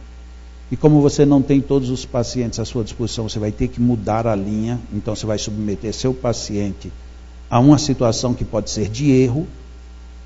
Então, hoje a gente tem uma situação muito delicada de avanço, mas estamos avançando assim mesmo. Já tivemos casos de Parkinson, em que não houve uma regressão, mas houve um completo estacionamento, e o paciente já tinha entrado no Parkinson, e viveu, depois que começou a terapia, viveu parece que 14 anos, sem o Parkinson nunca adiantar, não evoluir em absolutamente nada, nem o paciente tomar nenhum medicamento para isso. No último encontro, que foi agora em maio, em Curitiba, o pessoal da Flórida trouxe em vídeo a experiência que fizeram com um americano, norte-americano, não espírita, que tinha um Parkinson muito avançado. Ele não conseguia parar de jeito nenhum dos dois braços, mas era um movimento muito feio, muito esquisito. E lógico, se você tem dois braços se movimentando tanto, você não tem equilíbrio no resto do corpo. Então era aquele Parkinson já terrivelmente comprometedor.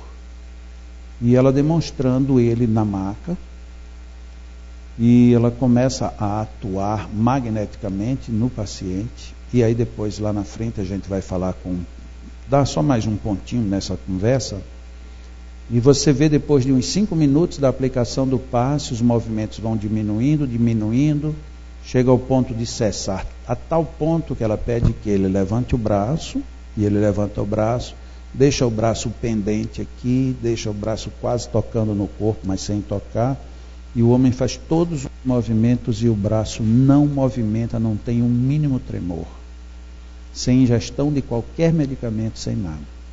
A deficiência, daí no outro dia, ele já volta mais ou menos à metade dos choques, e com mais um dia voltou tudo outra vez. Mas se você já descobre que tem um mecanismo, você pode depois desenvolver para que esse mecanismo agora ele seja mais prolongado. Bom, eu já vou adiantar, eu sei que a gente vai ficar meio encucado com isso. Em magnetismo, a gente estuda muito uma figura que já vai aparecer Allan Kardec falando nele, só que com outro nome. A gente estuda, procura desenvolver o tato magnético. O tato magnético é a maior bênção que qualquer pessoa pode ter para detectar como ajudar uma pessoa em magnetismo. É você sondar o indivíduo, o seu paciente, para saber onde tem ou a origem ou o pulso que está desenvolvendo o que quer que seja. Esse senhor do Parkinson, ele foi tratado, lá no filme ela apresenta, infelizmente esse vídeo eu não tenho, mas quem entrar na minha página, é só acessar o 7º encontro, aí de lá vai para a página do pessoal do 7º encontro, e eles têm o conjunto de DVDs do 7º M. E aí adquire. Ela consegue controlar o pulso do braço, fazendo uma imposição no cérebro e a outra numa coxa. Isso mesmo, numa coxa, na coxa dele. Porque fazendo só no cérebro não para. E aí você agora vai ter que descobrir de onde vem a conexão entre uma coxa e o cérebro e fazer parar o movimento do pulso do Parkinson.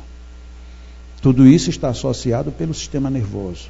Mas como é que alguém iria detectar que estava aqui nessa zona, o outro ponto, entre aspas, você vai fechar o circuito para poder estacionar e estabilizar.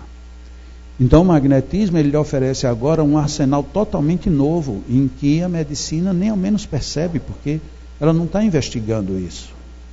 No caso ontem que eu falei da depressão, o centro esplênico como sendo o grande responsável. Pela medicina você não vai chegar aqui nunca, porque ela vai pegar o efeito, a causa localizada do problema. Mas existe um ponto principal, e todos nós temos esse ponto. O ponto da ruptura do sistema. Se você trata uma enfermidade, mas não corrige o sistema, a enfermidade ela volta, nem que ela mude de lugar e de feição. Então é preciso que a gente desenvolva mecanismos. E a maioria desses pontos sistêmicos tem relação com o sistema nervoso. Mas a gente desprezou isso. Olha, isso aqui está no livro dos Espíritos. Qual é o número da questão? 483. Por que eu sei? Porque é a terceira. Como é a terceira, 442, 428, 83, 483, pronto, não é fácil? Estava lá na 483 do Livro dos Espíritos falando da importância do sistema nervoso. E a gente passa reto, a gente não se dá conta. E quando a gente não se dá conta e tudo são os espíritos que resolvem, por que a gente não pergunta para eles, por que vocês não resolveram Parkinson até hoje? Será que eles lá do lado de lá não sabem? Sabem, por que eles não dizem? Eles não dizem porque cabe a nós desenvolvermos o processo. Como os magnetizadores não desenvolvem, está cabendo a medicina.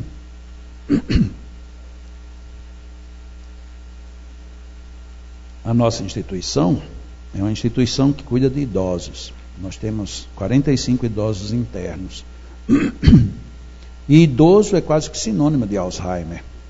E os nossos idosos, eles são todos frutos de abandonos praticamente. Muitos deles foram pedintes a vida inteira. Então nunca tiveram favores de ninguém. Moram lá hoje com a gente. Lá a gente vê que os que chegam ao Alzheimer, chegam. Mas você não vê ninguém de Alzheimer lá nas crises que a gente vê as pessoas de Alzheimer fora. Porque recebem 2 passes magnéticos por semana. E quando por acaso precisa de uma crise, vai um magnetizador lá, vai uma equipe e assiste. Faz uma diferença brutal. Às vezes chegam pacientes lá já numa situação lamentável. 6 meses depois chega alguém para visitar e diz assim, mas não parece a mesma pessoa. Porque depois de 6 meses, um idoso com Alzheimer, ele estaria muito pior. E de repente não está. De repente está mais sociável. Mas ainda é uma incógnita. Ainda estamos caminhando lentamente. Mas uma hora dessas, a gente chega lá. Aí a gente pensa assim, lá em casa tem um portador de Alzheimer. Onde é que eu vou curar o meu doente, o meu ente querido? Não temos. Por quê? Porque faz 150 anos que a gente está com isso parado. Se a gente viesse estudando isso há 150 anos, talvez hoje a gente já tivesse a resposta para algumas enfermidades. Aqui para nós irmos para o nosso intervalo. Um dia eu estava na Bahia e eu disse que eu era um feiticeiro. E as pessoas tomaram um susto, que eu falei sério. Eu digo, olha, eu vou fazer uma revelação para vocês. Eu sou um feiticeiro. O dirigente estava sentado aqui perto de mim, aqui embaixo, ele baixou a cabeça, como que disse, meu Deus do céu. O que esse cara vai dizer agora? Eu disse, mas não se preocupem que eu sou um feiticeiro espírita. Inclusive eu tenho um número, eu sou o feiticeiro, o número 555. É o meu número. E aí ficou um pavor, né? Quer dizer, o cara ser espírita, vem dar um curso numa casa espírita, aí diz que é feiticeiro, e ainda tem um número, alguém ainda diz assim, ainda bem, porque se fosse 666 era besta fera, né? Era pior ainda, pelo menos é o 555. E depois de criado o suspense, aí eu fui explicar do que se tratava. 555 é a questão do livro dos espíritos. Quer dizer, saiu daquela regra, né? 3, 42, 483, 424, 483. Aí pronto, a gente voltar. Agora é a 555, que é fácil também de gravar. E Allan Kardec então perguntou aos espíritos que sentido se deve dar ao qualificativo de feiticeiros. E os espíritos responderam, aqueles a quem chamais feiticeiros, são pessoas que quando de boa fé, eu sou um indivíduo de boa fé, garanto a vocês que sou. E eles gozam de certas faculdades, como sejam a força magnética, eu tenho, porque eu sou magnetizador. Ou seja, Allan Kardec se diz um ou outro. Ou a dupla vista, eu tenho dupla vista também. Então eu sou um homem de boa fé. Eu tenho força magnética e eu tenho dupla vista. Logo eu sou um feiticeiro espírita. Definição dos espíritos para Allan Kardec. Mas a gente não fixa isso, porque até o nosso cérebro nos trai, né? A gente sempre ouviu falar de feiticeiro como coisa ruim. Se você diz que é feiticeiro e diz que é de acordo com a questão 555, a pessoa vai lá, lê e diz, não, mas não é. Mas não é. A gente rejeita. Ok, depois que Allan Kardec recebe essa resposta, ele adita este comentário. O Espiritismo e o magnetismo, e quer dizer mais. Ou seja, o espiritismo mais o magnetismo nos dão a chave de uma imensidade de fenômenos sobre os quais a ignorância teceu um sem número de fábulas em que os fatos se apresentam exagerados pela imaginação. Imagina como Allan Kardec pegou pesado. Já disse que é a ignorância, que a gente usou de fábulas e ainda por cima exagerados pela imaginação. E continua. O conhecimento lúcido dessas duas ciências. Certo? As duas ciências.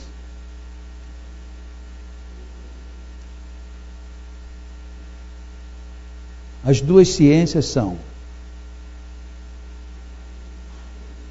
A gente ainda não se convenceu. Por que será?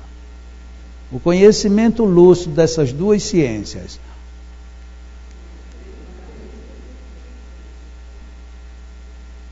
Eu vou ser muito honesto, está fraco. Mas eu vou fazer de conta que está bem respondido, para não sair queimado aqui. O espiritismo e o magnetismo. Porque se a gente não percebe, depois vai dizer, não, mas não foi bem isso que ele quis dizer. Foi exatamente isso que ele disse. Ele não quis dizer não, ele disse. O conhecimento lúcido do espiritismo e do magnetismo, que agora aqui vai complicar. Vou ter que alguém mexa ali, porque aqui ele não vai voltar. Eu vou aqui, só um minutinho.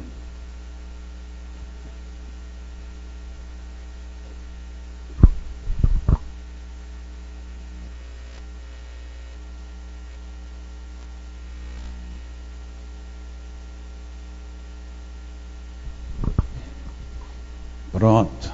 O conhecimento lúcido dessas duas ciências, que, a bem dizer, formam uma única. Nossa, Allan Kardec então disse que ciência espírita e ciência magnetismo são uma só ciência. Portanto, não sou eu quem disse. Eu reafirmo também. Eu acho que são, mas a gente não presta atenção nisso. Mostrando a realidade das coisas e suas verdadeiras causas, constitui o melhor preservativo contra o quê? As ideias supersticiosas. Porque revela o que é possível e o que é impossível, o que está nas leis da natureza e o que não passa de ridícula crendice. Olha que Allan Kardec deu uma puxada forte. Diz que espiritismo e magnetismo são uma só ciência, que a gente precisa conhecer as duas lucidamente, e a gente não tem feito isso, porque só essas duas ciências podem quebrar, inclusive, com as ridículas crendices que nós temos. Vamos para o nosso intervalo e depois a gente continua.